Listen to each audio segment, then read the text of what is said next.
among these beauties or the artists, and also some Nollywood actors, for instance, and actresses, they may want to take after them as being models for them to emulate. In this busy society and time that we're in, how does one actually see that such a thing is happening to his or her ward or child? The child is not likely to come and throw up in front of you or anything. They will go and hide or something. And then perhaps when the child is refusing food, you're not even at home. So are there things to look out for to make one suspicious that a child or an adolescent may have such a problem? Exactly, because we are social animals. We tend to interact with people in different areas of life, both at home, in the school, in our places of work, and even social events. Sometimes, especially in places like Lagos, where people are very busy most of the time, people have to wake up very early in the morning and leave for their places of work while the wards are still preparing for school.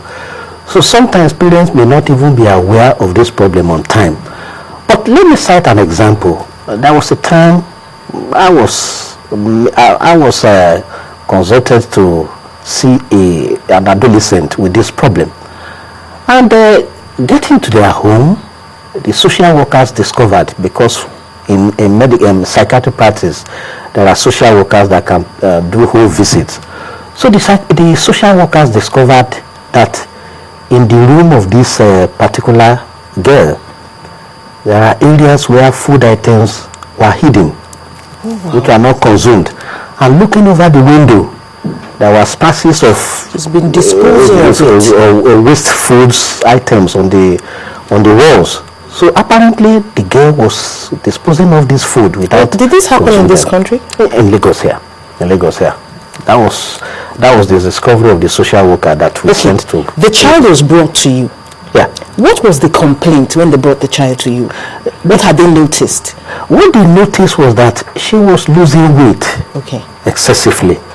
And when she was first taken to a colleague in internal medicine, not straight to psychiatry. It was that medical colleague, after taking history, investigating, and he discovered that this was more of a psychological problem. It was at that point the girl was referred to me to see. So on taking history, there are certain things we elicit in such individuals to arrive at the diagnosis of anorexia nervosa. So in the course of that, we felt it was necessary to send a social worker to investigate the home environment, and it was in the course of that that we discovered those things. So sometimes the food items can be hidden in school bags, hidden in different corners of the home, or even be put away.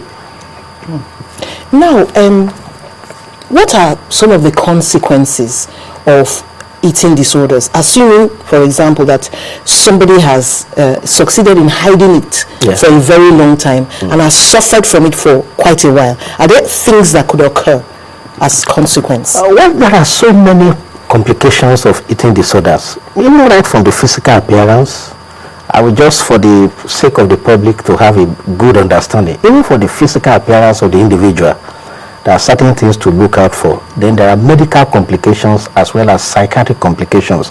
And even it can cause some social complications, because it can be a cause of social disruption within the family setup.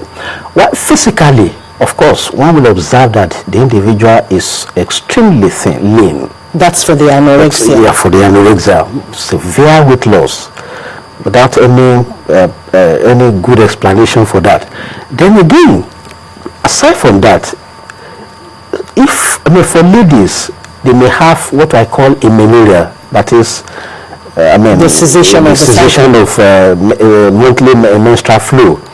Then again, some external genitalia will be poorly developed, especially the breast will be very poorly developed. Because of this? Because of this. Then some other medical complications include things like intolerance for cold, what we call hypothermia.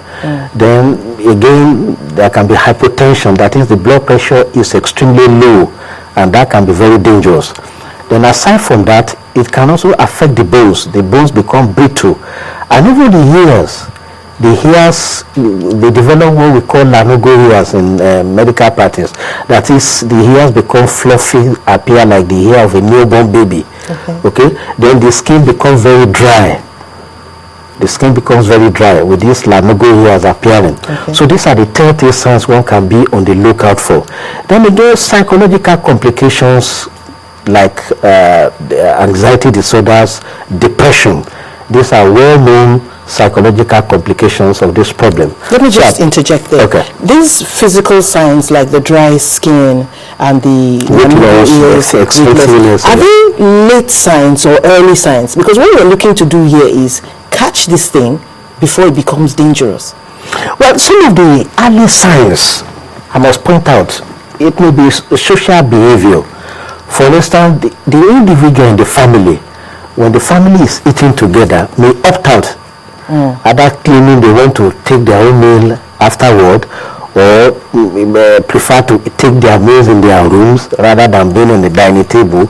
So when you see these telltale signs, and when there's an extreme choice of foods, they avoid fattening foods or foods that are high in calorie. They prefer to take fruits or maybe water most of the time when they are hungry. So rather than waiting till extreme loss of weight is manifested, one has to look out for this behavioral disposition in them to catch the problem early. And when there's preoccupation with thinness and desire to take after a beauty model, those are some of the telltale signs. Does a person who is suffering from this realize that he or she is having this problem? Is it something that they've gone into with their full senses alert, or they're not aware? Most of the time they don't realize. Most of the time they are brought by their relatives for medical attention. It's not that they come on their own. It's very rare for them to come on their own. So they don't realize. Okay, if you know, a parent suspects or discovers that her child or his child is tending towards this kind of thing, what would you advise the parent to do as an immediate reaction? That's, she's not yet sick, you know, but she's beginning to move to that. Is there some sort of, you know, way they can talk to the child or something they can do, or do they just go straight to the hospital? No. You see, what I advise parents is parents should be very close to their children. In some families, some parents are very distant from their children. I'm talking of social distance. Once you be very close to his or her words, you take them into confidence and they're able to confide in you. Then aside from that, one should monitor their eating habit. I'll have to stop you there or pause you there. It's time for a break. We'll go on a quick break. When we come back, you will interact with us. Right. Welcome back. It's Health Matters, and I'm here with Dr. Aino talking about eating disorders.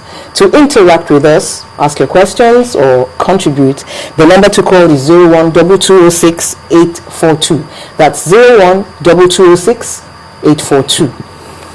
Dr. Aino, you were talking about child-to-parent interaction as a way to stem or a way to stop this tide. What I mean is, in some homes, I did say that there's a lot of social gap or distance between the parents and the wards. This should be bridged. You take your children into confidence, you interact with them.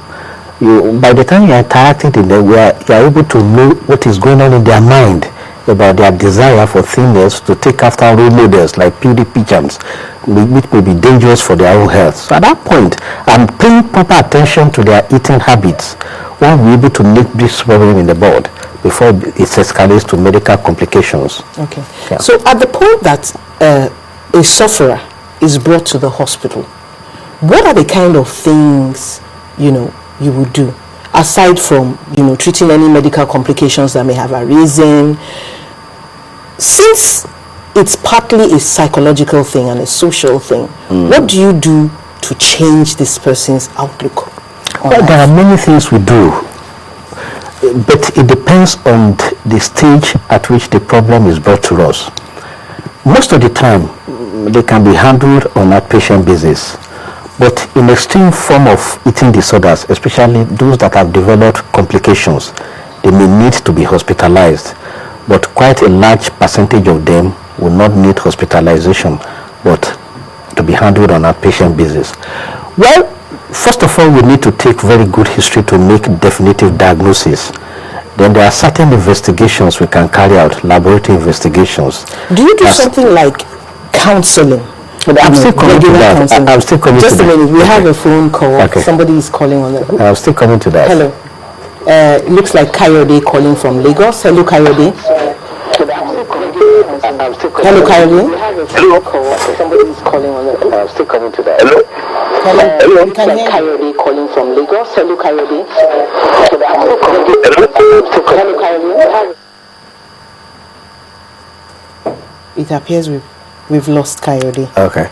So certain investigations, laboratory investigations will be carried out to check for certain distorted parameters in the blood, in the urine, then so many other things that will be carried. The weight will also be monitored serially. Then aside from that, some psychological investigations will be carried out. Then social investigation, as I mentioned earlier on, that social workers can be sent to assess the home environment or the school environment or the work environment, as the case may be. But the definitive treatment includes biological treatment, psychological and social. In biological treatment, the major preoccupation is for the individual to regain the weight she has lost. That involves paying attention to monitored feeding. Okay, the feeding will be monitored, and again the dietitian can also be involved, because it involves both calorie and protein. So this has to be complemented adequately for the individual to be fed appropriately. Two questions to my mind. Okay. First of all, we've been talking about the weight losers. Yeah. How about the other disorder where the person eats without control and is not thinking of shedding anything? What do we do with such a person? Do they have to do surgery? Except for extreme cases. It's only extreme cases where they can do gastric surgery to resect part of the stomach to make it of smaller volume, to accommodate a smaller amount of food. But that is extreme case. There are certain other treatments that can be given. For instance, psychological treatment. There are various types of counseling and psychotherapies that can be instituted. Then eating disorders, medication is not the first line of treatment, but there are certain medications we can use in the management of eating disorders, but it's not the first line of treatment of such. That brings me to this question. Most people wouldn't readily come to a psychiatrist. Yes. So what do you do to soften the image of a psychiatrist? The psychiatrist is supposed to be your friend, but people are scared and they don't like the stigma. So how do you soften the image? Well, the psychiatrists are making a lot of effort to destigmatize the problem, the profession. Now this includes public health enlightenment, like the one I'm doing now is a sort of public health enlightenment, that psychiatry is not all about chasing somebody that is severely mentally ill. And again, there are certain words that are very stigmatizing that we avoid, just like madness. There's nothing like madness but mental illness. Then again, we enlighten the members of the public that mental illnesses, they are just types of medical illnesses. They are not necessarily different from other forms of medical illnesses. Then how about a drive to sort of make people more familiar with a family doctor? A family doctor can easily ease you off to other specialists. Exactly. As a matter of fact, even in countries like in Nigeria, or even in Western countries, most problems are first brought to the GPs, the general practitioners. The GPs are supposed to be the first point of contact for problems. It is the GPs that will now refer to different specialists. I'm sorry. Like psychiatrists. We can't go any further. We're out of time. Thank you so much for coming. Okay, thanks. Thank you very much. Thank you very much for being with us. Okay. I'm Mary Alale Yusuf. Enjoy the rest of your day.